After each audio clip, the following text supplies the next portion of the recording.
Hello and welcome to this edition of TMA's Farm Margin Talk. This is Devin Sherling, Grain Marketing Manager for TMA. Well, on this week's Farm Margin Talk, we're going to cover a quick update on profitability, but our overall focus is going to be giving a spotlight on 2013-14 and even 2015 wheat. So as we look at our Farm Margin Index for April the 5th, 2013, you can see that fortunately, with all the moves we've seen in the old crop months, new crop profitability still remains fairly strong for the 2013 crop year, with irrigated wheat being the first one that dipped into the red this year. But also there's good profitability when we look out into the 2014 crop. So once again, this is just the micro information of how we come up with our farm margin index based off of new crop cash prices at Groveland, Kansas. So most of you saw the crop condition report that came out on Monday in showing that Kansas good to excellent ratio here was at 31%.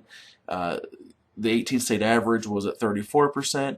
And if you go back to last year and years before, this seems to be fairly low, with a large percentage of our crop being down here in this poor to very poor to fair conditions. So that would lead you to believe that people will be extremely bullish on new crop wheat. And would lead to some of the big price fluctuations that we've seen the last couple of days.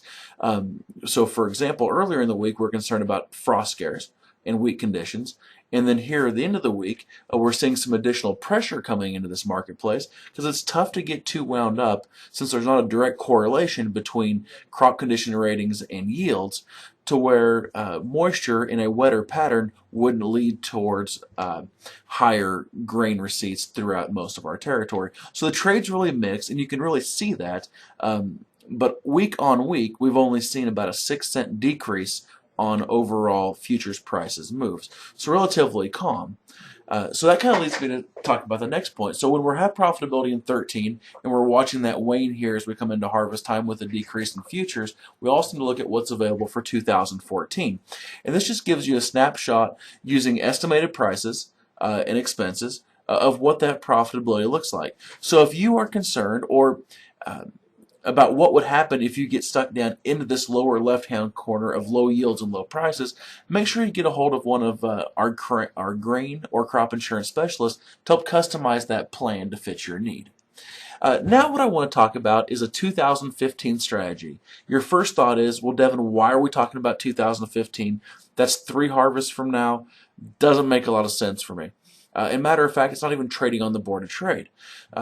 And those are all valid points, but the advantages to looking out that far, and this is only on a very limited amount of your potential production, probably 15 to 20% max, is you can really establish a historical profitable floor in the market for your operation.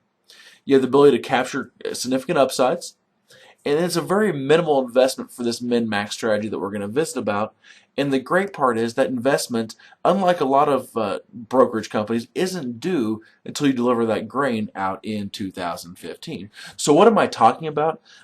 You probably heard some of our grain marketing specialists visit about an opportunity to use our min-max contract to put a minimum futures price in the market at $7 and a maximum of $9. So what that means is going forward, you are in the market until June the 26th, 2015. You're only investing 20 cents a bushel, and you have the comfort of knowing that the worst case you're going to have on your farm is $7 futures, less that 20 cents in basis, and the maxes you're going to have is $9, less that same investment and basis at that time. So it gives you the peace of mind of not worrying about what's going to happen going out that far. So what's causing this market to move? World conflict, whether that be bird flu issues or North Korea, both have a significant impact or could have a significant impact on our marketplace. Weather continues to be a major mover for us worldwide. And then also just managing the post-report world. What is going to happen? What are the stocks in the U.S. going to be come June the 1st versus where they were at the end of March. So it's going to be fun to watch as we go forward. But to help bring this to your farm, feel free to contact one of our TMA grain marketing or crop insurance specialists. Thank you and have a great weekend.